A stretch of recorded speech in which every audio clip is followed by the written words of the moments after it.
नमः शिवाय। ओम नमः शिवाय। ओम नमः शिवाय। सौराष्ट्रे सोमनाथञ्च श्रीशैले मल्लिकार्जुनम् उज्जैनं तु महाकालम् ओंकारं ममलेश्वरम् परल्यां वैद्यनाथञ्च डाकिन्यां भीमशङ्करम् सेतुबन्धे तु रामेश्वर नागेश्वरं दारुकावने वाराणस्या तु विश्वेश्वरम् त्र्यम्बकं गौतमीतटे हिमालये तु केदारं घृष्णेश्वरं शिवालये एतानि ज्योतिर्लिङ्गानि सायं प्रातः पठेन्धरा सप्तजन्म कृतं पापं स्मरणेने विनश्यति। सकल मृत्युलोक में पावन है शिवधाम, दिव्य तेज स्वरूप का ज्योतिर्लिंग है नाम। भक्तजनों, भगवान भोलेनाथ बड़े ही कृपालु हैं। उन्होंने हमेशा ही सत्य, धर्म एवं संपूर्ण सृष्टि के उद्धार के लिए अपने परम भक्तों, देवताओं तथा सभी जीव जंतुओं को दिव्य वरदान प्रदान किया। आदिनाथ भगवान शंकर ने अपने तेज को 12 पुंजों में विभाजित कर पृथ्वीलोक में स्थापित किया है। यही 12 पुंज 12 ज्योतिर्लिंग कहलाते हैं। तो आइए हम भी इन पवित्र पावन 12 ज्योतिर्लिंगों के दर्शन कर आशीर्वाद प्राप्त करें।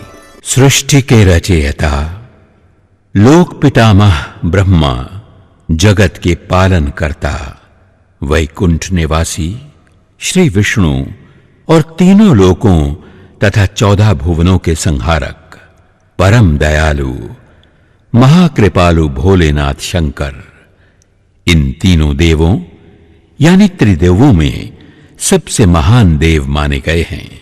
तभी इन्हें भक्तजन देव, गंधर्व, ऋषि मुनि और ब्रह्मर्षि नारद जी सभी महादेव कहकर पुकारते हैं।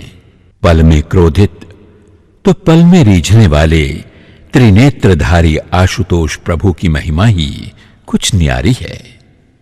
भक्त वत्सल सदाशिव उमापति महादेव के अलौकिक, अप्रतिम, अपार तेज पुंज से आलोकित दिव्य रूप का साक्षात दर्शन करना महाप्रतापी, महाज्ञानी, महान तपस्वी और महासिद्ध पुरुषों के सामर्थ्य में नहीं, तो भला काम, क्रोध, मद, मोह, लोभ, मत्सर में लिप्त नश्वर देहधारी पामर संसारी जीव कैलाशपति नंदीश्वर के दैदीप्यमान पावनकारी रूप के दर्शन अपने चर्म चक्षुओं से कैसे कर पाता।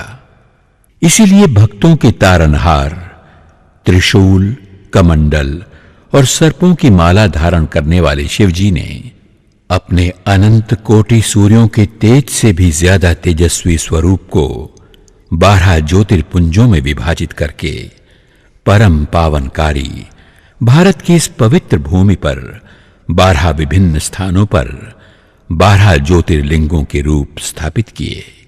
भारत के पश्चिमी सुंदर और विशाल सागर तट पर, सौराष्ट्र की परम पुनीत धरा पर भोलेनाथ श्री सोमनाथ ज्योतिर्लिंग के रूप में प्रकटे।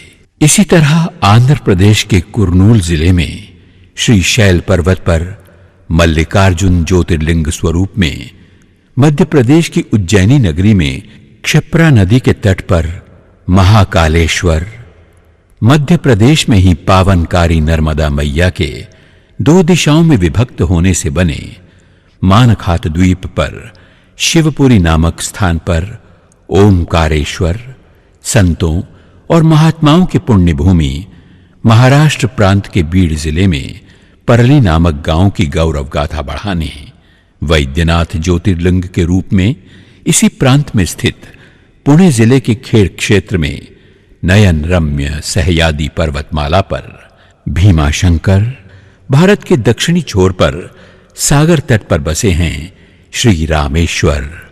महाराष्ट्र के ही मराठवाड़ा में परभणी जिले के दारुका वन में निवास किया है। श्री नागेश्वर ने वर्णा और असी नामक दो नदियों के बीच गंगा नदी के पावन तट पर बसे वाराणसी या काशी में बसे हैं। श्री त्र्यंबकेश्वर ज्योतिर्लिंग। त्र्यंबक शब्द का अर्थ है तीनों लोकों के स्वामी, यानी सूर्य, चंद्र और अग्नि। इन तीनों मंडलों के पिता या तत्वज्ञान की भाषा में इसका अर्थ होता है सत्व, रजस और तमस। इन तीनों गुणों के स्वामी तीन लिंगों से बना है त्र्यंबकेश्वर ज्योतिर्लिंग, जो महाराष्ट्र के नासिक शहर से 30 किलोमीटर दूर पवित्र गोदावरी नदी, जिसे गौतमी भी कहा जाता है, इसके किनारे प्रकट हुआ है, जो तीन गुणों के स्वामी ब्रह्मा, विष्णु और महेश यानी शिव शंकर का प्रतीक है। किसी जमाने में इस क्षेत्र में रह रहे गौतम ऋषि के तपोबल से जलन महसूस करने वाले ऋषि मुनियों ने एक मायावी गाय का निर्माण करके गौतमी ऋषि के आश्रम में खदेड़ दिया। अपने आश्रम से हाँक कर बाहर निकालना चाहा, परंतु गाय तो तिनके के स्पर्श मात्र से मर गई। हाहाकार मच गया। गौतम ऋषि गोहत्या के पाप से बड़े लज्जित हुए और इसके प्रायश्चित स्वरूप उन्होंने शिव आराधना की। शिवजी भक्त की करुणा भरी पुकार सुनकर वहां पधारे और गौतम ऋषि को गोहत्या के पाप से मुक्त किया।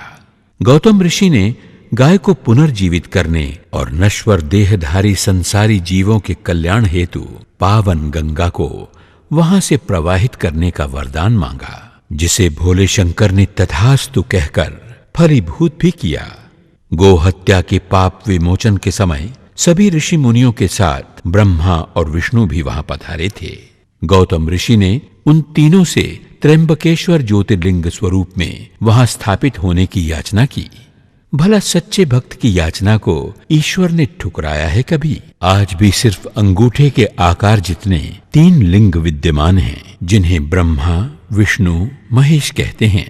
ब्रह्मगिरी पर गोमुख जैसे आकार से गोदावरी या गौतमी स्वरूप में निकलकर गंगा मैया कुछ दूरी पर लुप्त होकर आगे फिर से जहां प्रकट होती है, उसे कुशावर्त कहते हैं। 12 वर्षों में एक बार यहां कुंभ मेला लगता है। कुशावर्त से प्रारंभ हुई त्र्यंबकेश्वर परिक्रमा के मार्ग में भाविक यात्रियों को त्र्यंबकेश्वर भीम तीर्थ, निरंजन साधुओं का अखाड़ा, भैरव तीर्थ, राम तीर्थ, बाणगंगा, विमल निर्मल तीर्थ, वैतरणा, धवल गंगा, शाली तीर्थ, पद्म तीर्थ, भुजंग तीर्थ, गणेश तीर्थ, नरसिंह तीर्थ, बिल्व तीर्थ, नीलांबिका देवी और मुकुंद तीर्थ और पुनः त्र्यंबकेश्वर के दर्शनों का पावनकारी लाभ मिलता है। और ये परिक्रमा कुशावर्त लौटकर ही पूरी होती है। पिंडी स्वरूप त्र्यंबकेश्वर के 3 लिंग स्वरूप एक गड्ढे में हैं, जो हमेशा गंगा के पावन जल से भरा रहता है। कुशावर्त तीर्थ के निकट ही गंगा सागर नामक एक बड़ा सा तालाब है, जिसके किनारे गोरखनाथ गुफा में गहनीनाथ द्वारा निवृत्तिनाथ को नाथ पंथ की दीक्षा मिली थी। त्र्यंबक क्षेत्र के पास ही गोदावरी से मिलती है एक छोटी सी नदी अहिल्या। यही संगम स्थली पूर्व जन्म में असंतुष्ट रहकर अकाल मृत्यु से स्वर्ग सिधारी आत्माओं के मोक्ष के लिए एक विशिष्ट विधि की जाती है, जिसे नाग नारायण बलि कहा जाता है। इस विधि के ज्ञाता कर्मकांडी ब्राह्मणों द्वारा दिवंगत आत्माओं का आह्वान, उनकी पूजा अर्चना करके उनकी इच्छा अनुसार आत्माओं को मनपसंद बलि के रूप में मान भोग परोसे जाते हैं। मंत्रोच्चार सहित उन्हें वो सभी चीजें स्वीकार करके अपने जीवित आप्तजनों की भूलों को क्षमा कर देने के लिए याचना की जाती है और कृपा दृष्टि बनाए रखने की प्रार्थना भी। अंत में वहां पधारी आत्माओं का वेदोक्त तरीकों से विसर्जन किया जाता है। ये विधि कर लेने के बाद उस परिवार पर कभी कोई आपत्ति नहीं आती। अगर किसी मनुष्य की कुंडली में राहु और केतु के बीच बाकी सभी ग्रह घिरे हों तो इसे काल सर्प योग कहा जाता है। काल सर्प योग से ग्रसित जातक के लिए भी विधि विधान पूर्वक काल सर्प योग निवारण भी त्र्यंबक क्षेत्र में किया जाता है। ब्रह्मगिरी के पास ही अंजनी पर्वत पर हनुमान जी की माता अंजनी देवी ने 100 साल तक शिव आराधना करके स्वयं शिव के ही अंश को हनुमान के रूप में पाया था। उत्तर भारत के विराट और विशाल बर्फीले प्रदेश में बसा है श्री केदारनाथ धाम। महाराष्ट्र के औरंगाबाद के पश्चिम में वेरूल नाम के गांव के पास शिवालय नाम के पवित्र तीर्थ स्थल पर विराजमान है प्रभु कृष्णेश्वर स्वरूप में।